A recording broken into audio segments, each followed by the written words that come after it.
So ayan guys, hugasan natin ang ating kamatis. At gagayatin naman natin. Magluluto nga pala ako ng pinakbet today. Ulam for today, for tonight. Bawang sibuyas. Ito na naman yung part na umiiyak ako pag nagagayat ako ng sibuyas. So ayun talaga, napakahirap. Ayoko talaga magagayat ng sibuyas sa lahat.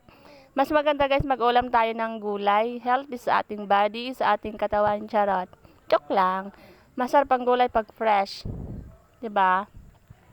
So tamang gayat-gayat lang. Ayan, luluwa-luha.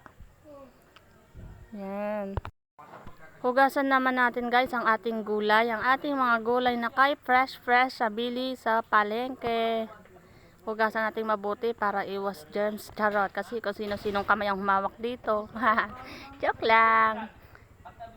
So guys, ayan. At ating huhugasan muna ang ating giniling na karne. Buksan na natin ang ating kalan. Mainit ang kawali, lagyan natin ng mantika. Ihulog na nga pala natin ang bawang at magisa-gisa na muna tayo. Laging inuunan lagi ang bawang, tandaan. Unahin lagi natin ang ating sarili, charot. At ihulog na nga pala natin guys ang ating sibuyas. So tamang gisa-gisa lang, halo-halo lang konti. Tamang gisa-gisa lang muna guys. At ilagay na nga pala natin sa gilid. Kasi sa gilid ay ilalagay natin yung giniling at igigisan muna natin. At ihulog na nga pala natin ang ating pinakpit na gulay. Konting halo lang siya guys para lang umibabaw yung mga bawang, sibuyas at giniling.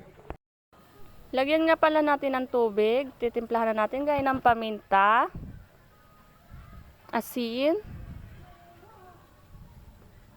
magic sarap. Pagkatapos nga pala ng ilang minuto, bubuksan na natin. Tiyara, nagkukuluan na. Lagyan na natin ng konting alamang. Konti lang siya guys, pwede tayo magdagdag kung medyo maalat pa. So ayan. Sarap talaga siya guys. Masarap ang gulay pag fresh. Pinatikim ko nga pala sa aking ate kung tama na. So okay na ito at patayin na natin, hanguin.